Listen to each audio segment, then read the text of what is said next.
Headline news બિંદાસ બેધડક. નમસ્કાર, headline ન્યૂઝમાં આપનું સ્વાગત છે. જોઈએ અત્યારના સમાચારો. વડોદરાના આજવા રોડ ખાતે આવેલા લેપ્રસી ગ્રાઉન્ડમાં વર્ષોથી ગરીબ લોકો વસતા હતા, ત્યારે પાલિકા દ્વારા તમામ ગરીબોના આવાસો દબાણના નામ પર દૂર કરી દેવામાં આવ્યા હતા અને તેઓને બાંહેધરી આપવામાં આવી હતી કે તેઓને સામે મકાનો મળી જશે, પણ આજ દિન સુધી મકાન એલોટ કરવામાં આવ્યા નથી, જેને લઈને મોરચો વડોદરા મહાનગરપાલિકાની વડી કચેરી ખાતે આવી પહોંચ્યો હતો. ત્યારે અમોને મકાન ક્યારે મળશે તેવી આશા સાથે તેઓ વડોદરા મહાનગરપાલિકાની વડી કચેરી ખાતે આવી વડોદરાના મ્યુનિસિપલ કમિશનર અરુણ મહેશ બાબુને પોતાની રજૂઆત કરી હતી. જોકે અરુણ મહેશ બાબુ કામમાં વ્યસ્ત હોવાથી તેઓએ પોતાની રજૂઆત ડેપ્યુટી મ્યુનિસિપલ કમિશનરને કરી હતી. આદિવાસી મહિલા કાર્યકર છું, વોર્ડ નંબર 5 મહિલા કાર્યકર છું. મારું નામ નિર્મળાબેન છે. સરદાર સ્ટેટ ઝૂંપડપટ્ટીમાં લગભગ 30 થી 40 વર્ષથી ઘણા એવા ગરીબ લોકો રહેતા હતા અને રહે છે આજની તારીખમાં. અને આ લોકોને એલોટમેન્ટ લેટર આપવામાં આવ્યો છે 16ની સાલથી, સાહેબ આજે 25ની સાલ થઈ. આઝાદી મળે બી કેટલા વર્ષ થઈ ગયા, તો અમારે ક્યાં સુધી આ ગરીબી વેઠવાની અને આ લોકોને આ હાલત પર ક્યાં સુધી રહેવાની?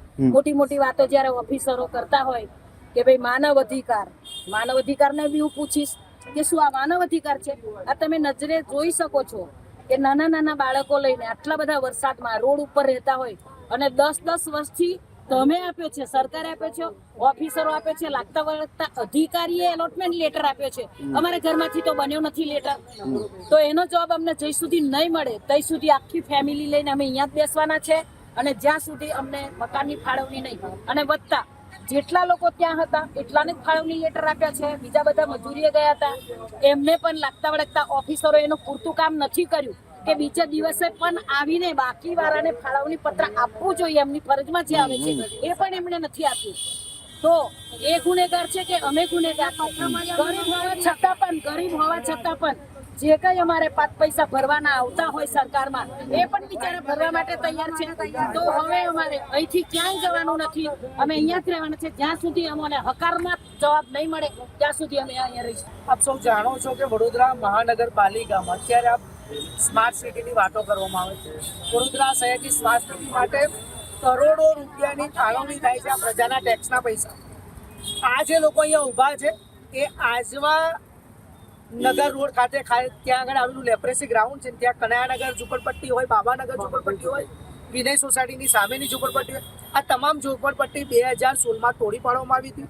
તોડી પાડવામાં આવી ત્યારે આ લોકોને લોલીપોપ આપવામાં આવ્યા હતા કે ભાઈ અમે તમને સામે ઘર આપીશું. અને એમાં વડોદરા મહાનગરપાલિકાનો લેટર સાથે એલોટમેન્ટ લેટર આપેલો કે બધાના ઘરના નામ સાથે ફાળવણી કરવામાં આવી છે. આજે તમે વિચારો 10 વર્ષ થઈ ગયા, આ લોકોને મકાન નથી મળતા. આ લોકો ઝૂંપડા બાંધીને રહે છે, મચ્છર માખી ત્રાસ, પાણીમાં અત્યારે ગયા વર્ષે પૂરા હોય તો અત્યારે પણ પાણીમાં આ લોકો રહે છે.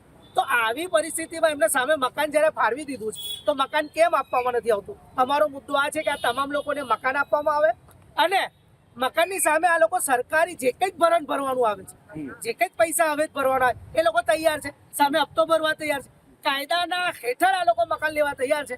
પરંતુ ઉડાના અધિકારીઓ કાગળ પર કામ છે, ખુરશી પર આરામથી એસી કેબિનમાં બેસી રહ્યા છે, ઉઠતા નથી, ગરીબોની ખબર લેતા નથી. અમે જઈશું, તપાસ કરીશું. આતંકવાદીઓ છે, તું તપાસ કરવાનો ભાઈ, તારી પાસે લેટર છે, તારા ચોપડામાં એન્ટ્રી નથી.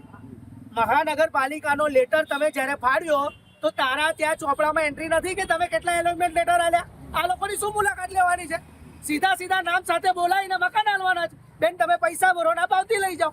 પરંતુ જુઠ્ઠું બોલવું, ગરીબોને હેરાન કરવા, આ લોકોને ગરીબોને મારી જ નાખવાનું ષડયંત્ર છે કે ગરીબોનો અવાજ જ ના નીકળે. પરંતુ આ મુદ્દો અમારી ધ્યાનમાં આવ્યો છે અને આ તમામ લોકોએ અમારો સંપર્ક કર્યો છે. જ્યાં સુધી આ લોકોને મકાન નહીં મળે ત્યાં સુધી અમે જપવાના નથી, મકાન લઈને રહીશું.